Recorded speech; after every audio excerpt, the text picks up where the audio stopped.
Livro de 2 Crônicas, capítulos 7 e 8. Quando Salomão terminou de orar, desceu fogo do céu e queimou o holocausto e os sacrifícios, e a presença gloriosa do Senhor encheu o templo. Os sacerdotes não podiam entrar no templo do Senhor, pois a presença gloriosa do Senhor havia enchido o templo. Quando todos os israelitas viram o fogo descer e a presença gloriosa do Senhor encher o templo, prostraram-se com o rosto no chão, adoraram e louvaram o Senhor, dizendo: Ele é bom, seu amor dura para sempre. Então o rei e todo o povo ofereceram sacrifícios ao Senhor. O rei Salomão apresentou um sacrifício de 22.000 bois e 120.000 ovelhas. Assim, o rei e todo o povo fizeram a dedicação do templo do Senhor. Os sacerdotes tomaram seus lugares designados, bem como os levitas que cantavam. Seu amor dura para sempre. Os levitas acompanhavam o cântico com os instrumentos musicais que o rei Davi tinha feito para louvar o Senhor. Os sacerdotes, de frente para os levitas, tocavam as trombetas e todo Israel estava em pé. Em seguida, Salomão consagrou a parte central do pátio em frente ao templo do Senhor. Ali, apresentou holocaustos e a gordura das ofertas de paz, pois o altar de bronze que ele havia construído era pequeno demais para tantos holocaustos, ofertas de cereal e gordura das ofertas de paz. Durante os 7 dias seguintes, Salomão e todo Israel celebraram a festa das cabanas. Uma grande multidão havia se reunido de lugares distantes, como Lebo-Ramate ao norte e o Ribeiro do Egito ao sul. No 8º dia, foi realizada uma cerimônia de encerramento, pois haviam comemorado a dedicação do altar por 7 dias e a festa das cabanas por mais 7 dias. Terminada a festa, Salomão mandou o povo para casa. Foram embora alegres e exultantes, pois o Senhor tinha mostrado toda a sua bondade a Davi, a Salomão e a seu povo Israel. Salomão terminou o templo do Senhor e o palácio real. Concluiu tudo o que havia planejado fazer na construção do templo e do palácio. Então, certa noite o Senhor lhe apareceu e disse: Ouvi sua oração e escolhi este templo como lugar para se fazer sacrifícios. Se por vezes eu fechar o céu para que não chova, ou ordenar que gafanhotos devorem suas colheitas, ou enviar pragas entre meu povo, então, se meu povo que se chama pelo meu nome humilhar-se, orar, buscar a minha presença e afastar-se dos seus maus caminhos, eu o ouvirei dos céus. Perdoarei seus pecados, restaurarei sua terra. Olharei e ouvirei atentamente cada oração feita neste lugar, pois escolhi e consagrei este templo onde meu nome será honrado para sempre. Olharei continuamente para ele com todo o meu coração. Quanto a você, se me seguir fielmente como fez Davi seu pai, obedecendo a todos os meus mandamentos, decretos e estatutos, estabelecerei o trono da tua dinastia, pois fiz esta aliança com seu pai Davi. Um dos seus descendentes sempre governará Israel. Mas se você ou seus descendentes me abandonarem e desobedecerem os meus decretos e mandamentos, seguindo e adorando outros deuses, arrancarei o povo desta terra que lhe dei. Rejeitarei este templo que consagrei em honra ao meu nome e farei dele objeto de zombaria e desprezo entre as nações.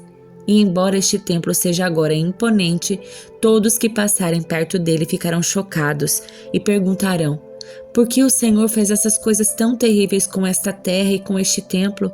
E a resposta será: porque os israelitas abandonaram o Senhor, o Deus dos seus antepassados, que os tirou da terra do Egito, e em lugar dele adoraram outros deuses e se prostraram diante deles. Por isso, ele trouxe sobre eles todas estas calamidades. Salomão levou 20 anos para construir o templo do Senhor e o palácio real. Depois desse tempo, voltou sua atenção para a reconstrução das cidades que o rei Hirão lhe tinha dado, e nelas estabeleceu israelitas. Salomão também lutou contra a cidade de Amate-Zobá e a conquistou. Reconstruiu Tadmor no deserto e construiu na região de Amate cidades para servirem como centros de armazenamento. Fortificou as cidades de Bet-Horon Alta e Bet-Horon Baixa, reconstruindo seus muros e colocando portões com trancas. Também reconstruiu Baalat e outros centros de armazenamento e construiu cidades para seus carros de guerra e cavalos. Construiu tudo o que desejou em Jerusalém, no Líbano e em todo o reino. Ainda havia na terra habitantes que não eram israelitas, hititas, amorreus, ferezeus, heveus e jebuseus.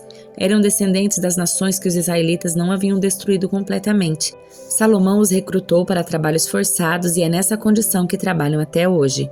Mas Salomão não recrutou nenhum israelita para trabalhos forçados. Eles os serviram como soldados, oficiais do seu exército, comandantes de carros de guerra e cavaleiros. Nomeou 250 oficiais para supervisionarem os trabalhadores. Salomão transferiu a residência da sua esposa, a filha de Faraó, da cidade de Davi para o novo palácio que ele havia construído para ela. Disse: Minha esposa não deve morar no palácio de Davi, rei de Israel, pois a arca do Senhor esteve ali e é lugar sagrado. Depois, Salomão ofereceu holocaustos ao Senhor sobre o altar que havia construído para ele diante da sala de entrada do templo. Conforme Moisés havia ordenado, oferecia sacrifícios aos sábados, nas festas de lua nova e nas 3 festas anuais: a Páscoa, a festa da colheita e a festa das cabanas. Segundo as instruções do seu pai Davi, designou os turnos dos sacerdotes. Também encarregou os levitas de dirigirem o louvor e ajudarem os sacerdotes em suas responsabilidades diárias. Designou por divisões os guardas das portas de acordo com as ordens de Davi, homem de Deus. Todas as ordens de Davi com respeito aos sacerdotes, aos levitas e aos tesouros foram cumpridas à risca. Salomão certificou-se de que fosse realizado todo o trabalho relacionado à construção do templo do Senhor, desde o dia em que foram lançados os alicerces até a conclusão das obras. Por fim, Salomão foi a Ezion-Geber e a Elate, portos às margens do Mar Vermelho, na terra de Edom. Irão lhe enviou embarcações comandadas por seus próprios oficiais com uma tripulação de marinheiros experientes. Essas embarcações navegaram com os marinheiros de Salomão para Ofir e trouxeram de volta para o rei Salomão 15.750 quilos de ouro. Isaías capítulo 2. Esta é uma visão que Isaías, filho de Amós, teve acerca de Judá e Jerusalém. Nos últimos dias, o monte da casa do Senhor será o mais alto de todos. Será elevado acima de todos os outros montes, e povos de todo o mundo irão até lá para adorar. Gente de muitas nações virá e dirá: Venham, vamos subir ao monte do Senhor, à casa do Deus de Jacó. Ali ele nos ensinará seus caminhos e neles andaremos, pois a lei do Senhor sairá de Sião, sua palavra virá de Jerusalém. O Senhor será mediador entre os povos e resolverá os conflitos das nações. Os povos transformarão suas espadas em arados e suas lanças em podadeiras. As nações deixarão de lutar entre si e já não treinarão para a guerra. Venham, descendentes de Jacó, vamos andar na luz do Senhor. Pois tu, Senhor, rejeitaste teu povo, os descendentes de Jacó, porque encheram a terra com práticas do Oriente e feiticeiros, como é costume dos filisteus. Sim, fizeram acordos com nações estrangeiras. Israel está cheia de prata e ouro, seus tesouros são incontáveis. Sua terra está cheia de cavalos de guerra, seus carros de combate não têm fim. Sua terra está cheia de ídolos, o povo adora objetos que fez com as próprias mãos. Por isso, agora serão humilhados e todos serão rebaixados. Não os perdoes. Escondam-se em cavernas no meio das rochas, escondam-se no pó para escaparem do terror do Senhor e da glória da sua majestade. O orgulho humano será rebaixado, a arrogância humana será humilhada. Somente o Senhor será exaltado naquele dia de julgamento, pois o Senhor dos exércitos tem um dia de acerto de contas. Ele castigará os orgulhosos, os poderosos e derrubará tudo que se exalta. Cortará os cedros imponentes do Líbano e os grandes carvalhos de Bazã. Arrasará os montes altos e as colinas elevadas. Derrubará as torres altas e os muros fortificados.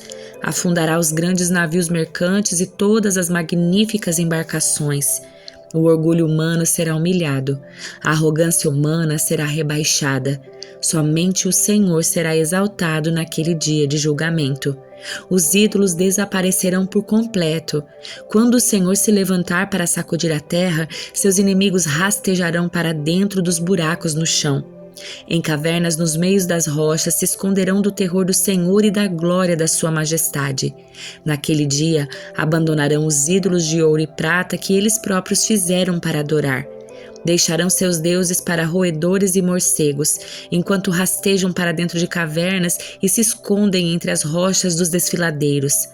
tentarão escapar do terror do Senhor e da glória da sua majestade quando ele se levantar para sacudir a terra. Não ponham sua confiança em simples mortais. São frágeis como um sopro. Que valor eles têm? Segunda carta aos Tessalonicenses, capítulo 2. Agora, irmãos, vamos esclarecer algumas coisas a respeito da vinda do nosso Senhor Jesus Cristo e do nosso encontro com Ele. Não se deixem abalar nem assustar tão facilmente por aqueles que dizem que o dia do Senhor já começou. Não acreditem neles, mesmo que afirmem ter recebido uma visão espiritual, uma revelação ou uma carta supostamente enviada por nós. Não se deixem enganar pelo que dizem, pois esse dia não virá até que surja a rebelião e venha o homem da perversidade, aquele que traz destruição. Ele se exaltará e se oporá a tudo que o povo chama de Deus e a todo objeto de culto, e até se sentará no templo de Deus e se fará passar por Deus. Não se lembram de que eu lhes falei disso tudo quando estive aí? E vocês sabem o que o está o detendo, pois ele só pode ser revelado quando sua hora chegar. Pois essa perversidade já opera secretamente e permanecerá em segredo até que se afaste aquele que a detém. Então o homem da perversidade será revelado, mas o Senhor Jesus o matará com o sopro da sua boca e o destruirá com o esplendor da sua vinda.